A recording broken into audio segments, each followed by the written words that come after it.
Human sa malamposon nga pag-takeover sa Davao Light and Power Company kung DLPC sa mga assets sa Nordeco sa Island Garden City of Samal kagahapon Pebrero 25, 2026, magsugod na ang kwintada sa DLPC sa mga bayro nun sa kuryente. Pero ang rate mas ubos ikumpara sa ginasingil sa Nordeco. Once the consumers shift to Davao Light, it will automatically adapt sa Davao Light nga rates. So, right, like last month, nata sa 10.30, 10 pesos and 30 centavos ang rate.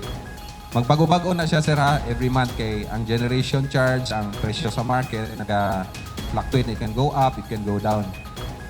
Pero, if Nordeco is around 14, 15, siyempre, mo barato ang iyong rate. So, mo na ang una.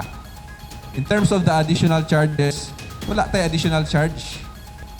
Except na once you enroll, siyempre, requirements sa ni ERC to the DUs nga naay gitawag og bill deposit. So, nakay mura og 1 month na bill deposit nga bayaran.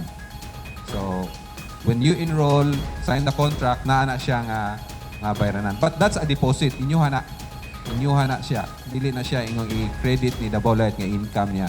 Naana siya pirmi nga deposit. Butang nga gikalipay pag-ayos sa mga residente. Sumala ni Mary Ann Santillan, residente sa Samal Island. Dako ang iyang kalipay sa pagsulod sa Davao Light and Power Company sa ilang lugar nga maunay provider sa kuryente sa isla. Mabati na sad niya ug sa iyang mga silingan ang gibati sa mga residente sa mga lugar nga giserbisyuhan na sa DLPC hilabi na sa Davao City nga makatagamtam og bastanting supply sa kuryente.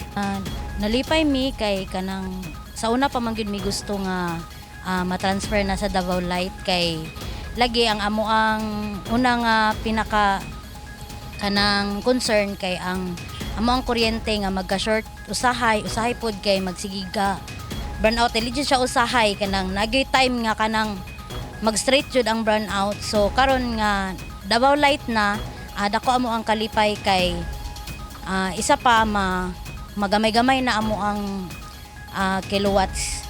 So okay siguro, kay mas mubarato daw ang billing kaysa sa Nordeco o sa Davao Light. Mas barato daw ang Davao Light po. Mao gyud sige mag-brand out gyud dire good maski ko anya. Ambot ng wa man gyud ko kakuan anang unsay hinungdan oy yak shortage kay bala gyud shortage kasi di ba nagkuan na sila din mga dagkog mga unsa na generator. Siyempre, ako wala man ko yung magproblema kay sir kay naman ko generator yung sarili. Di man pwede wa kay generator sige burn out di ka katulog nya mga kuan imong rep mga tunaw. Pero sa kuha about Davao Light wala man ko problema.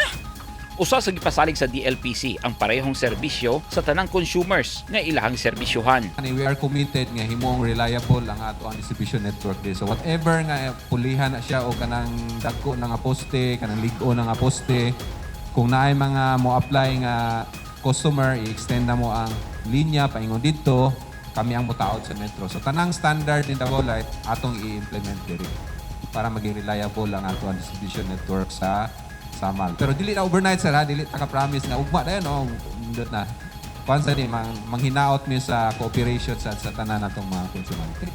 Dili na sa maulaw si Mayor Limuel Toto Reyes sa Igacos sa pagtubag sa pangutana sa mga buot mamuhunan sa isla sa estado sa supply sa kuryente. Hilabay na karon nga ang DLPC na ang magserbisyo kanila. Balik karon itong Malaysia na to na amigo nga ni-bisita diri last week.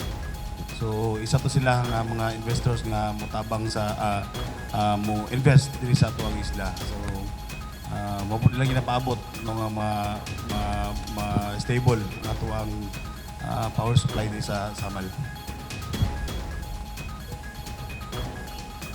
Mall and hotels.